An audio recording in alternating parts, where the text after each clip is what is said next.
Union জামাত ইসলামীর সভাপতি এবং ফেরি ইউনিয়ন নির্বাচন পরিচালনার সদস্য সচিব হিসেবে কাজ করছি। আমার ফেরি ইউনিয়নের ৩ নং ওয়ার্ড মগুয়ার একটি ঘটনা ইতিমধ্যে আপনারা সোশ্যাল মিডিয়ায় দেখেছেন। এই বিষয়টাকে সামনে রেখে আমি আপনাদের সামনে কিছু বিষয় উপস্থাপন করতে চাই। আমার পাশে আছেন ওয়ার্ডের সম্মানিত সভাপতি জনাব ওহিদুর রহমান, আমার বাম পাশে আছেন ওয়ার্ড সেক্রেটারি সহ এই ওয়ার্ডের নেতৃবৃন্দরা আমার পাশে আছেন। সম্মানিত উপস্থিতি, আমাদের মূলত বিষয়টা হচ্ছে যে ইয়ের মধ্যে মাসের ফিশারির মধ্যে যে সমস্ত সরঞ্জাম পাওয়া গিয়েছে এই বিষয়টা নিয়ে একটু ব্যাখ্যা করা প্রয়োজন। সেটি হচ্ছে যে এই ফিশারিটা মূলত জাকির মেম্বার নামে একজন ব্যক্তি আছেন, যিনি এই সম্পূর্ণ ঘটনার মূল নায়ক। তিনি দীর্ঘ 17 বছর পর্যন্ত এই মাছের ঘের বুক দখল করে আসছে বিনা বিনিময়ে, অর্থাৎ জোর জবরদস্তি করে জোর দখল করে আসছেন দীর্ঘ 17 বছর। কিন্তু আমাদের ইউনিয়নের যুব বিভাগের সভাপতি, সাবেক ছাত্র শিবিরের সভাপতি ফেরি ইউনিয়ন সাইফুল ইসলাম মামুন, একটা ভদ্র পরিবারের ছেলে এবং তার বাবাও একজন ফেডারেল চেয়ারম্যান ছিলেন, রাজনৈতিক পরিবারের একটা সন্তান। সে পড়ালেখার পাশাপাশি বিজনেস করে। সেই বিজনেসের সুবাদে সে এই পুরো গেটটাই সে লিজ নেয়। লিজ নেওয়ার পর থেকেই জাকির মেম্বারের সাথে তার একটা দূরত্ব তৈরি হয় এবং জাকির মেম্বার দীর্ঘ 17 বছর পর্যন্ত যেটা বক্তব্য করছে এটা আর পারছিল না, যার কারণে স্বাভাবিকভাবে উনি ব্যক্তিগতভাবে সাইফুল ইসলাম মামুনের উপর ক্ষোভ ছিল এবং তাকে যে কোনোভাবে হটাতে পারলে বা তাকে কলঙ্কিত করতে পারলে উনি এই পুরো জায়গাটা বুক দখল করতে পারবে, এইটা চক্রান্ত করে। এবং পাশাপাশি আগামীকালকে আমাদের জাতীয় নির্বাচন, পাশেই প্রায় আধা কিলোমিটার দূরত্বেই আমাদের একটা কেন্দ্র মগুয়া প্রাথমিক বিদ্যালয়, এই কেন্দ্রে এবং পাশাপাশি আমাদের এই ওয়ার্ডে সাংগঠনিকভাবে জামাত ইসলামকে লোকজন দাঁড়িপাল্লায় ভোট দেওয়ার জন্য সর্বাত্মকভাবে সম্মতি দিয়েছে।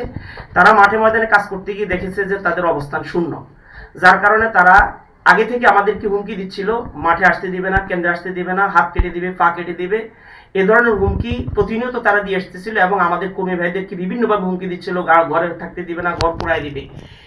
এই পরিস্থিতিতে এখন যে জায়গাটা নিয়ে কথা এসেছে যে মাছের ঘাটটা, এটা সম্পূর্ণ সিকিউরিটি বিহীন। এখানে আশেপাশে কোনো প্রকার বাউন্ডারি নেই, কোনো নিরাপত্তা নেই এবং যে যখন ইচ্ছা রাত দিন 24 ঘন্টায় যে যখন ইচ্ছা সে সেখানে আসার সুযোগ আছে। কেউ বাধা দেওয়ারও নেই, আর বাধা দিলেও কেউ শুনবে না।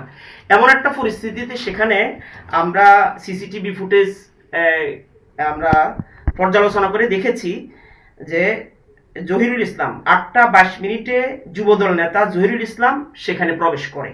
তারপরেই 8:24 এই ওয়ার্ডের সভাপতি, বিএনপির সভাপতি রিফন এবং সেক্রেটারি আব্দুল সাত্তার, ওনারা দুইজন 8:24 এই ফিশারির ভিতরে প্রবেশ করে। পরবর্তীতে যুবদল নেতা খোকন 8:53 আবার সেই ঘেরের ভিতরে প্রবেশ করে। তার পরবর্তীতে 8:54 বিএনপির স্থানীয় নেতা আব্দুল হক সে প্রবেশ করে। এই দফায় দফায় তারা যখন প্রবেশ করতেছিল, এরপরে 11:59 মমিন নামের একটা ছেলে, যে কিনা বিএনপির একজন কর্মী, সে পলিথিন হাতে নিয়ে সেই ঘেরের ভিতরে প্রবেশ করে। অর্থাৎ যাবতীয় সরঞ্জাম যেগুলো মিডিয়ার সামনে উপস্থাপন করা হয়েছে সম্পূর্ণটাই এই পলিথিনের ভিতরে করে, সেম কালারের পলিথিনে করে সে সেখানে প্রবেশ করছে। এখন এটা সম্পূর্ণ সাজানো নাটক তৈরি করে আমাদেরকে এই কেন্দ্রে যাতে অবস্থান করতে না পারি, আমাদের নেতা কর্মীদের বিরুদ্ধে প্রশাসনের কাছে তারা অভিযোগ করেছে, নালিশ দিয়েছে এবং আমাদের প্রত্যেকটা গ্রামের ইউনিটের সভাপতি সেক্রেটারি যারা আছে প্রত্যেকের নাম তারা এখানে দিয়েছে উদ্দেশ্য প্রণোদিতভাবে, অর্থাৎ তারা যেন গ্রামে বা এলাকায় থাকতে না পারে, আতঙ্ক সৃষ্টি করা হচ্ছে। অলরেডি তাদেরকে বলা হচ্ছে তোমাদেরকে মামলা দেওয়া হয়েছে, তোমরা এলাকায় থাকতে পারবে না, পুলিশ এসে ধরে নেবে, আর্মি এসে ধরে নেবে, এই ধরনের আতঙ্ক তাদের ভিতরে ছড়িয়ে দিচ্ছে। যার কারণে আমাদের ভাইরা যে ভোটের ময়দানে কাজ করবে, ভোট কালেক্ট করবে, এই জিনিসটা যেন করতে না পারে, তারা এই জন্য শক্তভাবে এটাকে কঠিন একটা অবস্থান নিয়েছে, যাতে আমাদের অবস্থান এই কেন্দ্রে দুর্বল থাকে, আমরা যেন কোনো ভূমিকা রাখতে না পারি। এই জন্য এই বিষয়গুলোকে পর্যালোচনা করে আমি বলবো মিডিয়ার ভাইরা বিষয়গুলোকে খতিয়ে দেখার এবং প্রশাসনের সর্বোত্তক সহযোগিতা, এবং বিশেষ করে এখানে ওয়ার্ডের সভাপতি রিফন এবং সাত্তার এই দুইজন সহ, এবং যিনি লাইভে এসে অভিযোগ দিয়েছেন জাকির মেম্বার, মূল ঘটনার নায়ক হচ্ছে এই তিনজন। এই 3 জনের নেতৃত্বে সমস্ত ঘটনা ঘটেছে। আমি প্রশাসনের সহযোগিতা চাই এবং আমাদের নিরাপত্তা চাই। তারা আমাদেরকে বিভিন্নভাবে আর্থিক হুমকি দিয়ে এসছে। যখন দেখছে যে আমাদেরকে হুমকি ধমকি দিয়ে আমাদেরকে নরম করতে পারছে না, তখন তারা এই মিথ্যা ষড়যন্ত্রের আশ্রয় নিয়েছে। আমি প্রশাসনের সর্বাত্মক সহযোগিতা এবং মিডিয়া ভাইদের সর্বাত্মক সঠিক তথ্যটা তুলে ধরার আবেদন জানিয়ে আমি আমার এই সাক্ষাৎকার শেষ করছি। আসসালামু আলাইকুম রহমতুল্লাহ বারাকাতুহু।